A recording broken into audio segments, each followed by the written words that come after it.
Hello and welcome to Enchantment of Eternity's review for Star Trek Lower Decks Season 3 Episode 6, Hear All, Trust Nothing.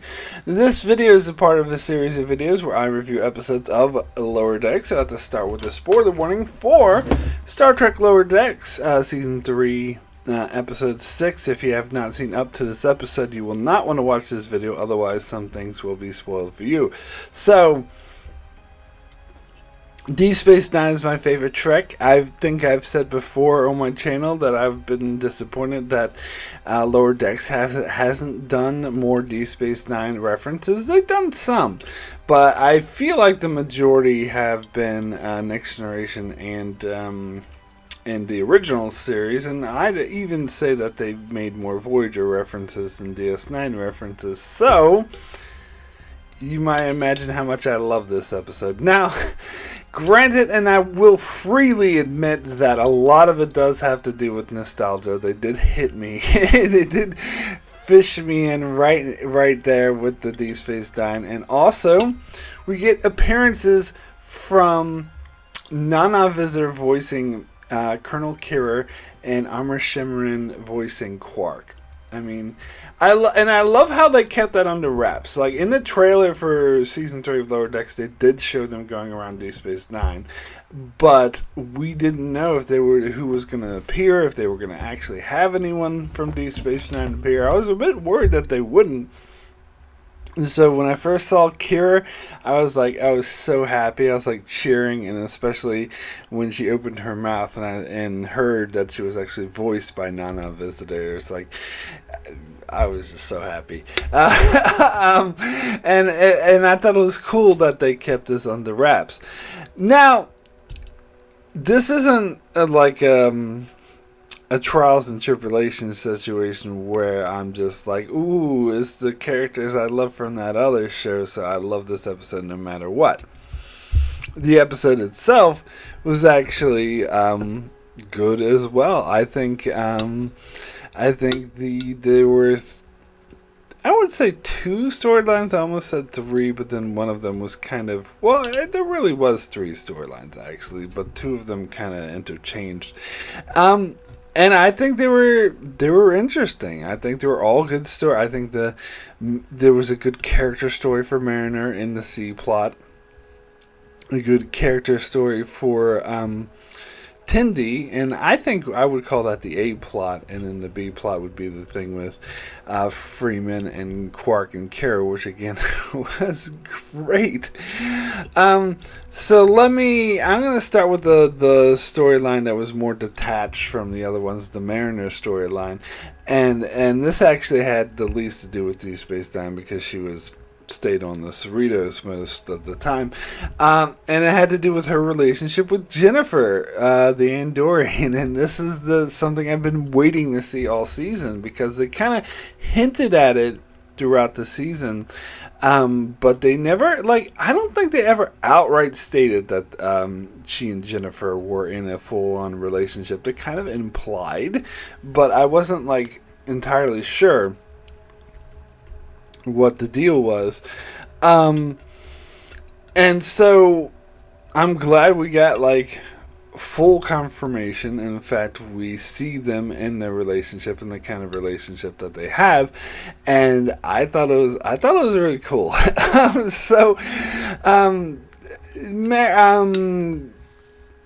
Jennifer invites Mariner to meet her friends at I can't remember what the salon, whatever, and Mariner's very off-put, doesn't want to offend Jennifer, and so she's tries to make excuses to get out of it, and it's like, oh, I gotta show them Deep Space Nine, they would be lost. They might, what she said, they might end up in the mirror universe with Smiley, which I like the reference. But then, Rutherford and all them were like, we have maps. And so she ran out of excuses, so she had to go spend time with Jennifer's friends, and it was obviously that they weren't her cup of tea, and they weren't really getting along, but she was trying her hardest to placate them. And it was funny. I love how two of the girls was like, "Oh, tell me about Boimler," and she said something like, "Oh yeah, it's just a rumor that he's like de-aging. He's just not getting enough vitamin," which I think is funny. But then their response was, "Oh no, I think he's really sexy. Oh yeah, tell me, is he single?"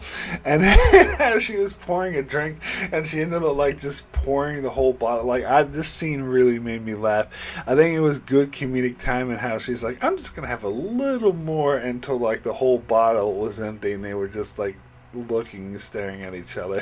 She just drank the entire bottle, or at least put it in her cup. Oh, that was so funny. And then so one of the girls at the party had a shirt that was like, that said Ritos. It's kind of like the disco shirts in Discovery. I think, and I'm sure people would point this out in the comments, but I think we have seen those shirts before on the show. I don't remember when, but I'm pretty sure we have seen them before. I just thought it was cool that made sort of an appearance again, kind of doing the Discovery reference as well. It seems like it's kind of poking fun of Discovery, how they had those shirts that say disco, and this time they have a shirt that said Ritos. But anywho, so they tell like goofy stories, and this one girl does like a dance, and it's very obvious that Mariner feels uncomfortable, and then they ask her to share something, and she refuses, and they get kind of pissy with her, and she can tell that she's like kind of hiding herself because she's like embarrassed and doesn't want to offend anyone. Oh, and also a major point of this that I glossed over is I can't remember who it was. I think it was Boimler. One of the three told her that she was bossy, and she's like, "What? I'm not bossy." And they all started laughing. Like, "Oh yeah, that's a good one. You're not bossy," which was again really funny. And so she was trying her hardest not to be bossy. And then when the power went out, and they're all freaking out, and they refused to blow out the candles, even though they were eating up all the oxygen. She was trying to be polite, and they weren't listening to her. And finally, we get the other shoe, which is a bit of a contrived, but it works for comedic purposes, where Jennifer reveals that, "Look, I want you to be yourself. You don't have to try to, be friends with them. I was actually looking forward to you, like, telling them off and giving them what's what," and being bossy. And so she finally is like, "Look, pulls out her phaser and was like, 'Look, everyone, calm your shit,' or I can't remember what the hell she said, but she did use the word fuck. She's like, 'All right, everyone,' or I can't remember, but anyway, when they don't calm down, she starts phasering them. It's like, you realize you use less oxygen when you're stunned." And she goes around like phasering all of them at the party, and Jennifer is just sitting in the background smiling. Like, that was really funny. Now, granted, it was a bit contrived, and then it was actually kind of cute, and I kind of got into the relationship when they're like, "Well, it's a bad look if everyone's phasered except us," so they kind of hug and they kiss and they phaser each other. Like, that was cool, and it actually seemed kind of sweet as they had to collapse in each other's arms. But I still don't know how that makes it look any better, because the girls will surely tell the superiors that Mariner went around phasering everyone. Although by the ending of the episode, kind of get the impression that they were too scared to, and so she got away with it, which I didn't particularly buy, but whatever. It's comedic purposes. And then they had that gag at Quark's where Quark, of course, knew Mariner, and it was stated in the earlier episode that Mariner actually served on Deep Space Nine before, and I think they referenced that when she said, "Oh, I know this station backwards and forwards, and I can show people around and whatnot," but apparently she had no interest in seeing it. But so it would make sense that she would know Quarks if she served at Deep Space Nine, because you can imagine that she spent a lot of time there when she served there. And then we got that funny reference where she was like, "Oh, you're gonna delete my tab, or I'm gonna show Kira the hologram of her body with your head on it," which is a nice reference to this episode. He's like, "No, don't do that," and that was hilarious. But I will be the continuity nerd and point out that in that episode, Kira was the one who created the hologram in the first place as a way of getting back at Quark, who was trying to sell this creepy dude a hologram of her so he could do the nasty with it, while Violet, which she never agreed to, and he like broke into her files in order to get her image, which is completely illegal. So instead of like bringing down the law, she just took the hologram and put his head on top of it. So technically, it's not like something that she would be afraid of, because Kira was the one who created this in the first place. Unless it's implying that Quark is like continuing to use the hologram, which is all sorts of creepy. But I don't know. Maybe so, maybe not. But I do like the reference to that episode. It was really funny. So let's circle back to the other storyline. As I said, these two are kind of intermingled, but let's start with the Captain Freeman one, which I think is interesting. It is interesting to see her actually have to take on more duties, because we see that Cerritos was just supposed to support this other ship, but the other ship got sent away to evacuate a colony from a brown hole. And I love how she's like, "What? That's not even a thing." And so she has to, she's forced to like go into these negotiations with the Karma. Now, the Karma, being the Deep Space Nine nerd I am, and I'm sure many of you watching this are as well, get the reference that they actually did appear on Deep Space Nine several times. They were first mentioned when Quark went to the Gamma Quadrant and he first heard something about the Dominion, and he went to those dudes, those big, muscly dudes with the red painted faces, and was trying to get information about the Dominion, and they put him on to the Karma. And later on, we did actually see the Karma appear in several episodes where they did were portrayed as being sort of greedy, profitable, Ferengi-like race. And they were technically a part of the Dominion, but they didn't. They were more of like a subjugated species that they didn't really have any say of how the Dominion was run. They just operated within the Dominion, and so they did bring that up that in this episode, that this is to heal the wounds of the Dominion War, and to have open up negotiations with the species that used to belong to the Dominion, and perhaps they even still belong to the Dominion. They never really stated what the current state of the Dominion was, what happened after Odo healed the changelings. Did they take apart the Dominion? Did it exist no more? I don't know. But apparently there was just announced that they're going to release Deep Space Nine comic books that are supposed to be canon. So there were novels that came out a long time ago that was supposed to take place after Deep Space Nine finished, but those were never canon, which I actually like those novels. But now apparently they're coming up with these comic books that are officially part of the new Paramount canon, or CBS, or whatever you call it, canon going forward in Modern Trek. So if they do ever do a Deep Space Nine show or continuation or anything that references Deep Space Nine, then perhaps they will reference these comics in the same way Picard referenced the Picard comics, which I guess that means I have to read them. But I kind of like what the novels did, and I'm a bit scared that I won't like what these comics are doing, but we'll see. Anyway, I'm going off on a rant now.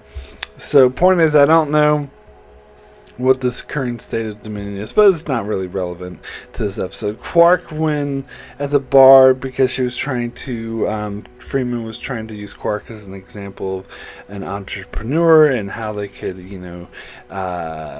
connect with them and maybe make a deal, but Quark was just being a dick and was like, I don't want to talk to them, and he brought up this thing about, well, I tell you why, it's Dominion War, all my customers were getting killed, and And as we learn later, because that seemed out of character for Quark, but it didn't make sense because we learned later that he was just using it as a BS excuse to try to hide the fact that he stole their technology in the Quark 2000, which is ridiculous. I just realized there was a D story as well. I forgot about the D story, but I'll get to that shortly. But anyway, so we learned that the camera, like the whole time, I think it was quite obvious that that they stole the technology, whatever. They kidnapped Quark, and eventually, thanks to Tendi, they managed to, beam the camera aboard. And I like how they were like, "Oh, why did that ship just stop?" And they're like, and Freeman says, "Oh, beam them aboard to the brig. Ask questions later."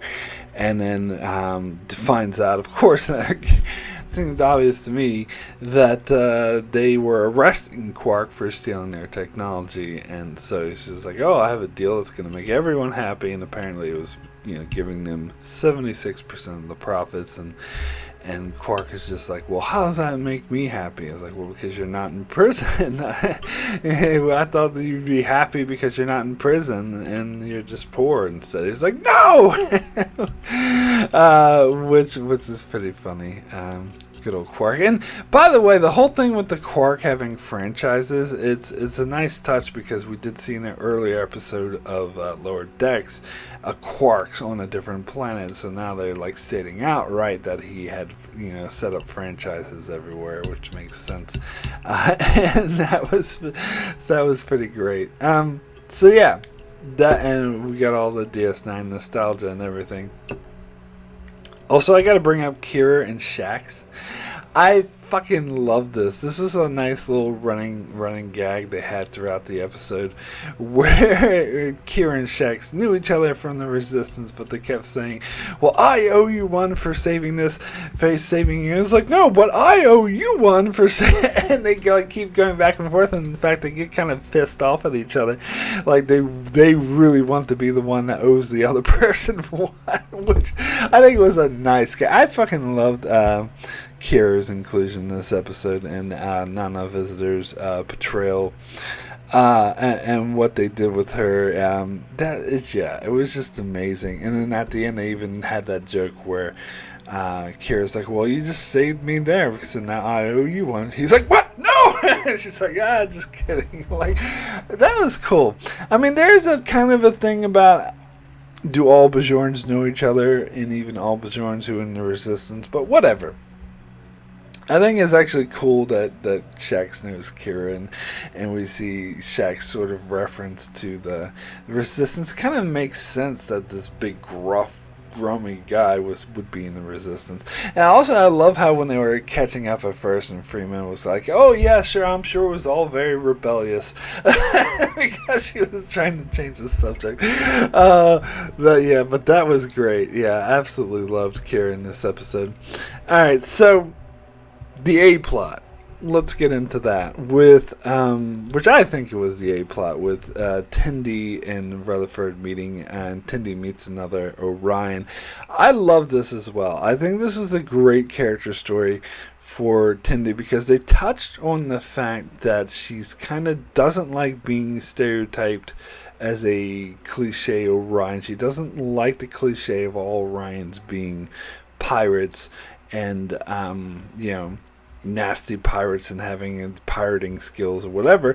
But we learned from an earlier episode that her family was actually into pirating, but it's something that she's tried her whole life to get away from, because she doesn't actually agree with that. But we learn here that she does in fact have a background in pirating, because that's how she was raised, but it's not the life she wanted to lead, and that's why she joined Starfleet, is to get away from that life. She'd rather be a scientist or medical officer and do scientific shit and explore than be a pirate. And so she's purposely getting away from her family. And when the other Orion dude, I can't even remember his name, but when he was like, "Oh, what did your parents think if you joined Starfleet?" and she was like, "Oh, they had some words. It did make me feel like that they were completely unhappy with her, and she was kind of downplaying that. So it was interesting getting more in that backstory. But then, of course, the running gag through this episode was the Orion officer in Deep Space Nine who was like, "Oh, another Orion," and he kept trying to like push the pirate stereotype hard, and you could tell that Tendi was like not a fan of it because she hates that stereotype. So she was trying everything to get away from him, but he kept like pushing himself. Like, I love how he was like, "Oh, let me show you around Deep Space Nine," and she was like, "Oh no, that would be," and then Rutherford interrupts, "Awesome, yes!" And Rutherford is like, how oblivious he was, and again it makes sense. And I love how Rutherford is like running around in the upper level of promenading, like all happy and doing all this shit, but as soon as they ask for them to, take the gifts to the Karma ship, Tendi is like, "Oh yes, let's do it, Rutherford, I'm sorry, we have to go," because she was trying really hard to get away from the Orion dude, and you could hear Rutherford in the backwards going, "Oh man," like that was funny. I did love that, but when they get on the Karma ship, and again the Orion dude is like singing pirate shanties, "We're Orions," and which I love. I love the words are like sort of updated to like something like, "In the darkest space, we'll steal from every race," or something like that. It was cool. But anyway, when the Karmas try to leave and they get trapped on the ship, and they're like, "Hey, Rutherford's like, why don't you just use your pirating skills to get us out of this?" He's like, "Okay, well, thing about that is I'm not actually a pirate." And then they reveal that he grew up in Ohio, in Cincinnati, and that he was raised by humans, and he never actually met another Orion before. And I like the joke about how everything he learned from Orions was from did he say books or movies? I think he said books, but he was like, not even. No, maybe it was hollow novels, I think is what he said. And it was not even the good ones, the bad ones with boobs on the cover. And this makes a lot of sense. Like, I think this was a really, really nice touch. It reminded me a lot of Worf, who actually, he tried much harder. Like, he was more into the Klingon traditions and rituals and everything more than a lot of Klingons, because he tried really, really hard to be Klingon. Like, because he was raised on Earth, well, they say a colony, but then Earth is whatever. But wherever he was raised by humans. And so he felt disconnected, he felt this desire to be Klingon, so he tried much harder to be Klingon. So this actually makes a ton of sense that the same thing would be true of this Orion guy, that since he never actually been to Orion and was raised by humans, that he would, like Worf, would like try very hard to be an Orion, which is why he was just thinking of all the stereotypical cliches of Orion and how uncomfortable that made Tendi, because she didn't like those cliches.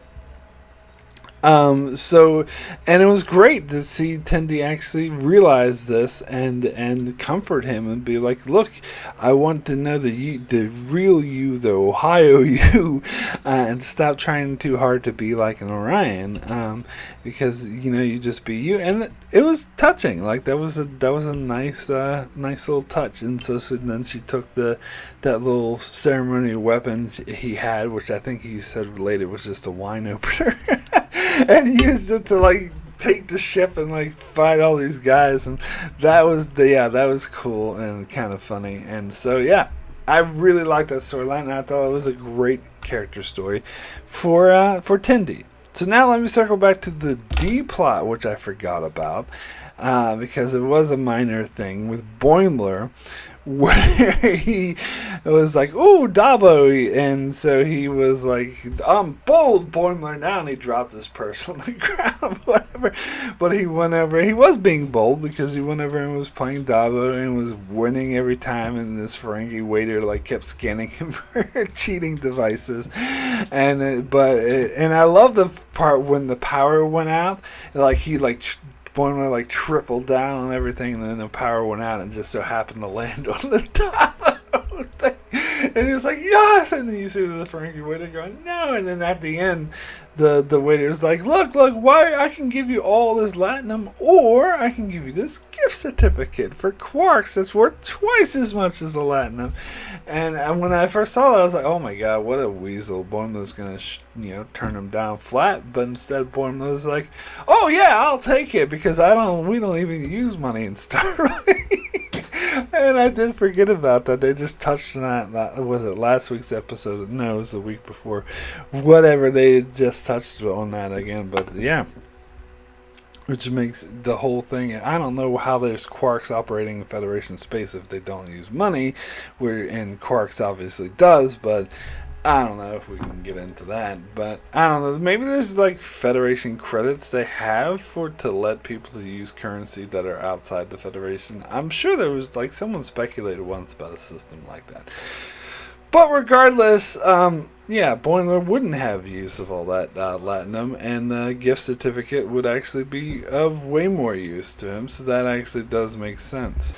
So my rating for Hear All, Trust Nothing out of 10 is a 9. Get it? 9, Deep Space Nine, a 9.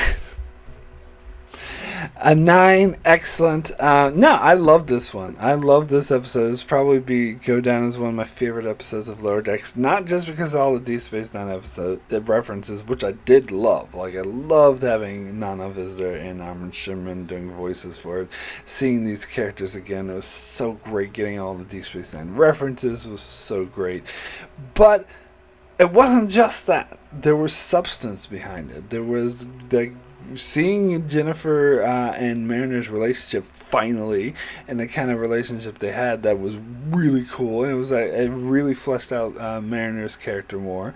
Seeing Tendi deal with another Orion, like, that made perfect sense that there'd be another Orion Starfleet who would be like that, and see their interactions, how they grew from that, was also really powerful. Seeing Captain Freeman being forced to do like a major mission that she's not really used to doing was also cool. And of course we had the Kira and Shax references, and seeing the bold Boimler get all the money was cool too. So and it was funny. There were a lot of good jokes. Now, this wasn't like a hilarious laugh out loud episode, but not every episode has to be. There was funny enough, combined with the character stories, made this a really, really strong episode. Probably one of my favorites of the show.